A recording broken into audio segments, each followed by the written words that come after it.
So one of the key ingredients with an ETF is that it's diversified. So through one trade on the ASX, you can get access to a whole entire portfolio of securities, be it a portfolio of bonds or a portfolio of shares.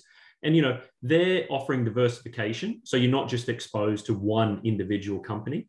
Second of all, by buying an ETF, it trades on the ASX. So it's very liquid. You can buy and sell, get your money within 2 days like you would any other share.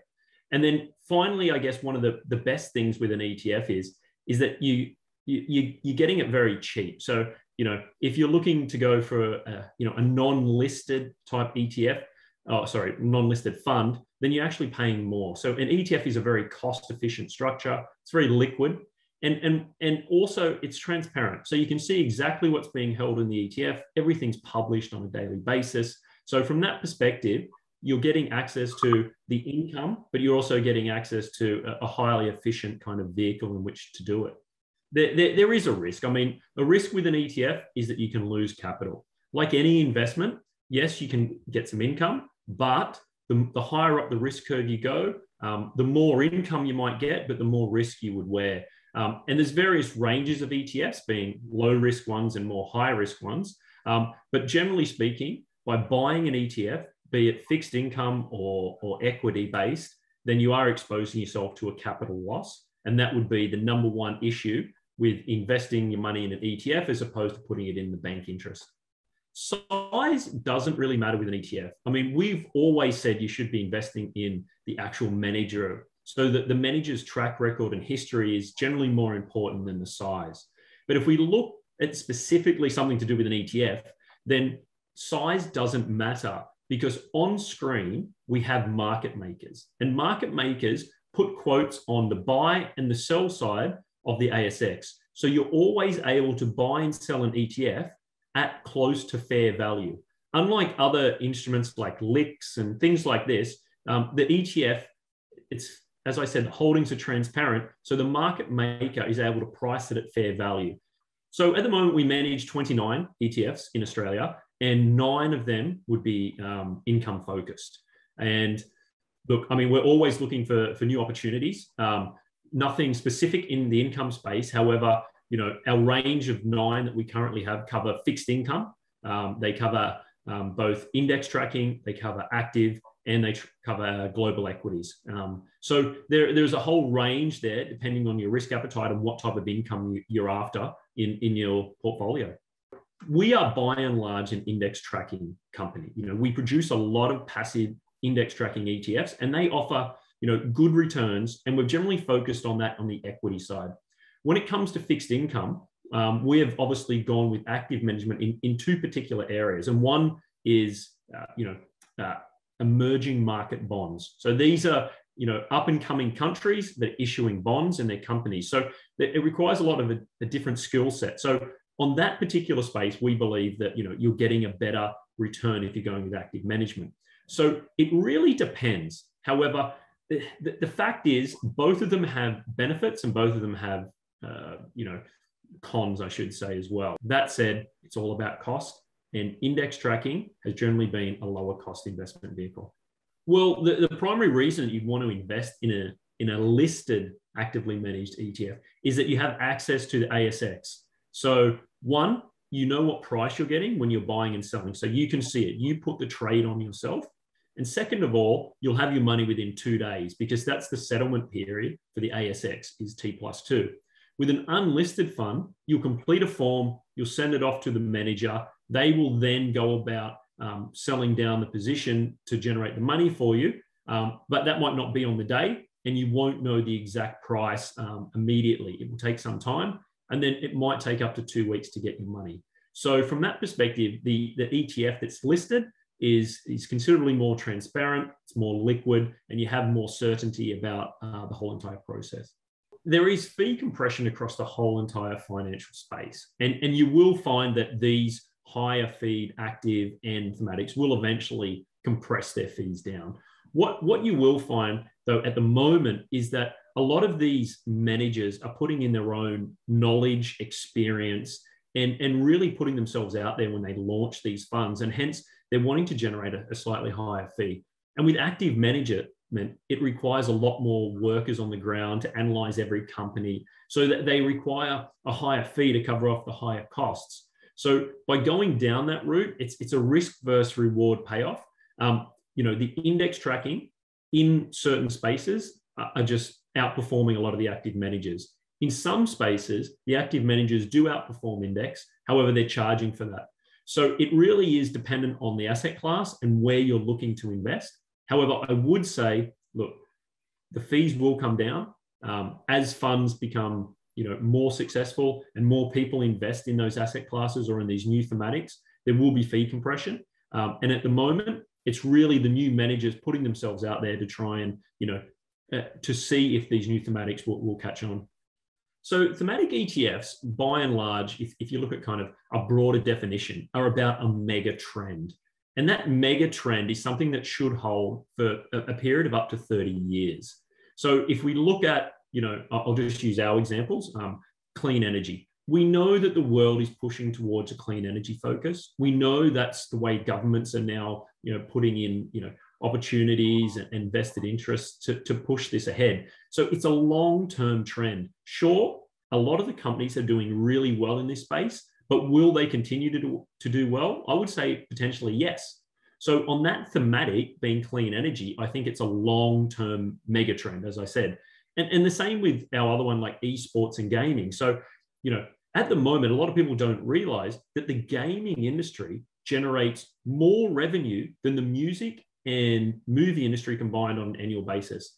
It's because there are so many gamers playing, and there's now like fee for service, and people are paying, for recurring amounts. It's all online.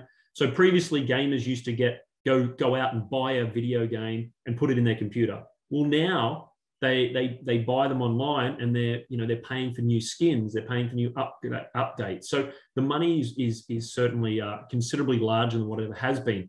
And I don't think much will change in that space over the next 30 years. I think there still will be growth. And so these long-term mega trends are certainly playing out in thematics. And I think that will continue. Otherwise, a lot of people just wouldn't launch these thematics. They're certainly gaining popularity because they're obviously increasing in price, but I don't think it's a short-term thing. Obviously, this is just general advice. It's not specific advice to any advisor, and I'm always asked to say that. But the most important thing to look for is, not just income, it's also capital growth. And so one of the most popular ones at the moment, I think, for anyone's portfolio is infrastructure. And we have an infrastructure fund. It's under the code IFRA, and it's currently yielding about 2.76%. But one of the key things with infrastructure at the moment is that COVID has really accelerated the development of governments putting money in to rebuild the economies post-COVID. And a lot of that money is going into infrastructure. If we look at the US, they're doing $1 trillion plus infrastructure bill right now. And in Europe, they've got the new economy fund for Europe. It's going to be put money into infrastructure. And if you look across China or Australia, every major economy in the world is putting money into infrastructure. Now, all of the existing infrastructure companies are absolutely best placed to win new contracts, to be getting new business through the door and having new areas of revenue growth. And at the moment, infrastructure hasn't recovered from the COVID hit from last year, because things in infrastructure, things like airports. And if you take airports, globally, they're still considerably down. Look at Sydney Airport, it's fallen quite a bit. And it's the same across the world. So these companies will recover. Airports will recover as the global economy opens. And so a lot of the new benefits, no matter what happens in any economies around the world now, the infrastructure is going to be rebuilt, new money is going in, and globally, not just in Australia, but around the world, there's been a massive under-investment in infrastructure over the last 30 years, and that needs to be readdressed so that we can continue with our good quality of life. So the governments are addressing it, and honestly, infrastructure is where the best benefits are going to be, and it pays a good yield. So that's obviously my number one is IFRA. If I look at another area where people don't necessarily invest, where I think there is some benefits in yield, is in emerging market bonds. So we run a fund called EBND, and it's actively managed and it has a long track record. It's been running in the US now for many years. And our managers invest in a range of government and corporate bonds in emerging market countries. So it can invest in places where you would not normally invest, from Brazil to Russia, into Asian economies, South America. It has a full range to invest across them all, and it targets a yield of about 5%. So that, and it has been achieving that. Buying an emerging market bond is generally not even thought about by a lot of asset managers, let alone mums and dads. So it does increase the risk profile by investing in some of these countries, but you're also increasing the return you're getting on your income. And bonds are rated above an equity if there was any default. So a bondholder is always more likely to get their income than what an equity shareholder would be. So, and the same holds true when you're in the emerging markets. And a lot of these are government issued too. So the fact is, it offers an investor something completely different to their normal portfolio. It means it doesn't move the same as a normal portfolio. So when the emerging market bonds are doing well, it doesn't mean that the rest of the world is doing well. So it can work counter-cyclically to any of the other developed markets. And it's paying an attractive yield to entice people to come in and buy these types of bonds. So EBND offers an investor something completely different with a good yield. And look, I think we should cover three. And the final one I'd like to cover is global real estate, which is in our ETF is called REIT. Now, REIT invests in only developed markets, but what it actually does is it buys real estate investment companies within about 22 different countries around the world. So it holds about 300 companies. And unlike many Australians who buy just Australian REITs, A-REITs, or the old property trusts, yes, they do have a very good income yield in Australia, but you're only tied to these Australian real estate assets. So what it's doing is it's offering you a global coverage across real estate countries from the US and Canada and Europe and Asia. So what it's giving is giving you more diversification to your portfolio while also giving you a good yield. So a lot of people always put money into Australian property trusts, and most financial advisors and that would recommend this. However, you're not quite getting the same diversification. So from that perspective, I think global REITs definitely should make up a core part of any portfolio, not just the Australian REITs. So in that case, I'd look to put in REIT into the portfolio.